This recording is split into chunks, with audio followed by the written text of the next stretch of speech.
अखिलेश के स्वामी ने कर दी बेशर्मी की सारी हदें पार, करोड़ों हिंदुओं ने भरी हुंकार। शिवपाल अखिलेश देखते रह गए, सपा में पड़ गई बड़ी फूट। पहले सनातन धर्म को किया बदनाम, अब किया भगवान राम का अपमान। खौल उठा सनातनियों का खून, अखिलेश को दे दिया बड़ा अल्टीमेटम। विवादित बयान पर छिड़ गया महासंग्राम, अखिलेश के करीबियों ने खोल दिया मोर्चा। स्वामी के बयान पर 2024 से पहले अखिलेश का बढ़ा सिरदर्द। जहां एक ओर अखिलेश यादव 2024 चुनाव को लेकर रणनीति बनाने में लगे हुए थे, तो वहीं दूसरी ओर उनके सिपाही ने ऐसा काम किया है जिसके बाद करोड़ों सनातनियों का खून खौल उठा है। चाचा शिवपाल सोच भी नहीं सके, उनकी पार्टी में बहुत बड़ी फूट है। यहाँ तक कि अखिलेश की भी टेंशन को स्वामी प्रसाद मौर्य ने बढ़ा दिया है। पहले सनातन धर्म का अपमान किया, फिर भगवान राम पर ऐसी टिप्पणी कर दी, साधु संतों से लेकर हर हिंदू ने अखिलेश का साथ छोड़ने की कसम खा ली है। इतना ही नहीं, अखिलेश के ब्राह्मण विधायक ने स्वामी प्रसाद मौर्य के खिलाफ हुंकार भर दी है, जिसे देखकर अखिलेश के भी पसीने छूट गए हैं। बार बार सनातन धर्म के लिए बोलने वाले स्वामी प्रसाद मौर्य के खिलाफ अब बड़ा एक्शन हो सकता है, जिसके बारे में उन्होंने सोचा भी नहीं था।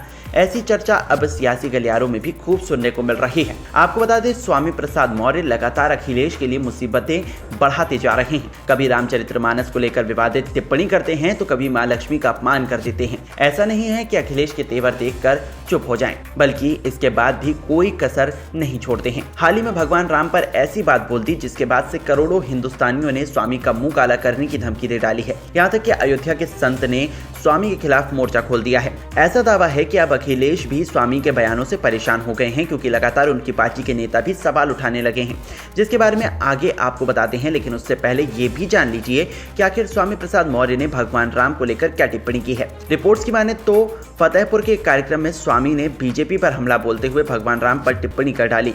उन्होंने कहा कि राम मंदिर की प्राण प्रतिष्ठा करने वाले लोग ड्रामा कर रहे हैं, क्योंकि भगवान राम के करोड़ों लोग आराध्य हैं। मौर्य ने सलाह दी कि उन्हें प्राण प्रतिष्ठा करनी है तो वो अपने परिवार के मरने वाले मुर्दे की प्राण प्रतिष्ठा करें, जिससे वो पुनः जीवित होकर परिवार का सदस्य बन सके। हमारा देश आज समस्याओं का देश बन चुका है। अडानी और अंबानी को देश की सारी संपत्ति दी जा रही है। ये बातें स्वामी ने एक धार्मिक सम्मेलन में कही हैं, जिसके बाद से हिंदुओं में आक्रोश बढ़ता जा रहा है। कांग्रेस से जुड़े आचार्य प्रमोद कृष्णन ने भी अखिलेश को बड़ी सलाह दी है और स्वामी पर बड़ा बयान दिया है।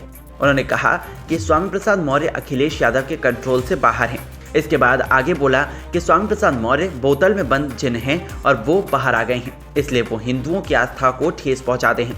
सपा की कुछ ऐसी बीमारियां हैं जो लाइलाज हो चुकी हैं। आचार्य ने आगे कहा कि अखिलेश यादव को अयोध्या पहुंचकर रामलला के दर्शन करने चाहिए, सरयू में स्नान करना चाहिए। क्योंकि अखिलेश यादव अच्छे आदमी हैं, इसलिए चिंता है कि अब अखिलेश यादव और उनकी पार्टी का क्या होगा। वहीं कांग्रेस नेता के अलावा सपा के ब्राह्मण विधायक मनोज पांडे ने भी मीडिया से बात करते हुए कहा कि स्वामी प्रसाद मौर्य में कोई ना कोई दिक्कत जरूर है। उन्होंने कहा कि उस दिक्कत को हम लोग मिलकर पता करेंगे कि आखिर उनकी क्या दिक्कत है, उनकी दिक्कत को जल्द ठीक करेंगे। स्वामी प्रसाद मौर्य के विवादित बयानों पर एक बार फिर समाजवादी पार्टी के भीतर ही नाराजगी साफ तौर पर देखी जा रही है। सियासी गलियारों में भी ये चर्चा है कि अखिलेश यादव खुद भी स्वामी प्रसाद मौर्य के बयानों को लेकर नाराज हैं और जल्द ही बड़ा फैसला ले सकते हैं। अब आगे क्या होता है, ये देखने वाली बात होगी।